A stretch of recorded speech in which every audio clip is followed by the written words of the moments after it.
Hello， 大家好，这里是从来不听生物的小报 RGB 炫彩版 Alex 的更多生物模组，最近又进行了2次更新，总共7个生物。不过一次介绍完的话有点多，我们分2期介绍吧。那我们废话少说，直接开始。你们应该已经注意到了我身体的变化，今天我非常的酷炫，就算在黑夜里面也是最炫酷的那颗星。这就不得不提一下我们今天要介绍的第一个生物了 ，RGB 炫彩水母。这是一种简单的凝胶类生物，会出现在夜晚的冰冻海洋中。有一只炫彩的造型，就算在黑夜当中，我们也可以一眼就在水中看到它们，和那种有保护色的生物完全是2个极端。而它并不是一种有自卫能力的小机灵鬼，只会在水中漂流，晒一些小微生物来吃。我们用水桶就可以轻松将它捕获。当它们被击败之后，会掉落彩虹凝胶，我们可以拿来自己吃，让自己变成这种 RGB 的效果。这个 RGB 效果有无限的持续时间，就算死亡都不会消失。想要恢复原状的话，只需要使用一个海绵就可以了。不单单是自己，这个凝胶还可以使用在除了末影龙之外的绝大多数生物上，包括村民，甚至是凋零这种 BOSS。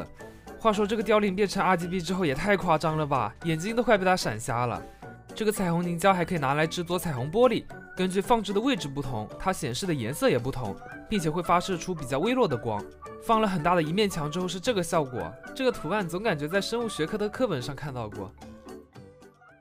第2位生物水龟，或者称之为河龟，是一种可以偶尔在河流生物群体中找到的小型爬行类动物。它们也是一种被动的生物，依靠它们的外壳来保护自己。不过体型是真的小啊，外形和我们平时养的宠物龟差不多。它的婴儿形态就更小了，4肢短短的，非常可爱。我们可以用水桶直接将它打捞走，带回自己的家里饲养。这个水龟还有一个非常有意思的设定，当我们踩在它的龟壳上的时候，它就会4肢缩起，变成一只缩头乌龟，然后再踩第2下，它就会旋转着飞走。当龟壳撞向其他的生物，就会对该生物造成非常高额的伤害。好家伙，这不就是超级马里奥里面的小乌龟吗？踩一脚然后踢出去，直接推掉1排的敌人，而且还可以循环利用，有点东西的。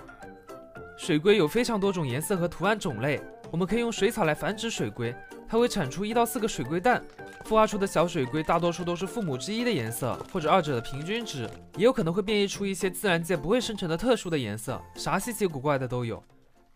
下面一位生物也非常像一只乌龟，滚岩兽。滚岩兽是一种非常凶猛的敌对生物，通常可以在溶洞中找到，它们身上也插着溶洞中常见的滴水石锥，看着就非常的危险。虽然只有10点血量，好像比较脆，但是有非常高额的护甲值，还是相当抗揍的。当它盯上了一个目标之后，会使用车轮滚滚对目标进行一个全方位的针灸加冲撞，并且在冲撞的时候会引发周围环境的震动，导致头顶的水滴石锥被震落下来，从而对下方的目标造成范围伤害。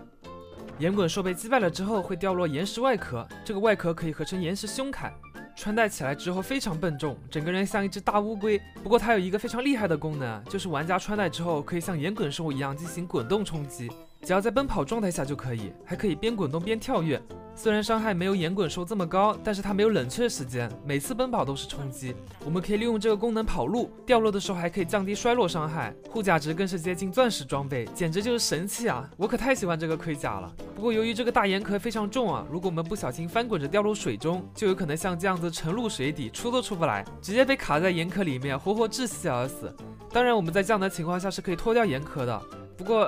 脱掉了岩壳之后，上来之后会变成这个样子，整个人就一直趴着，非常离谱。希望作者团队看到了之后可以赶紧修复一下，这样子也太奇葩了。不过好在重新穿上一遍之后就可以恢复正常了，并不影响使用。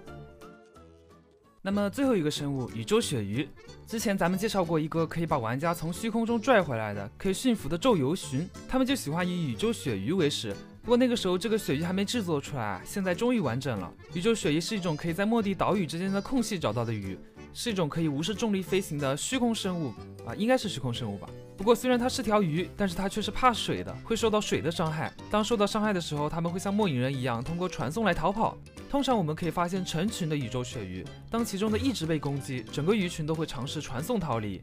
我们可以击败它们，然后用掉落物喂皱游鲟，或者用空投捕获它们带回去观赏。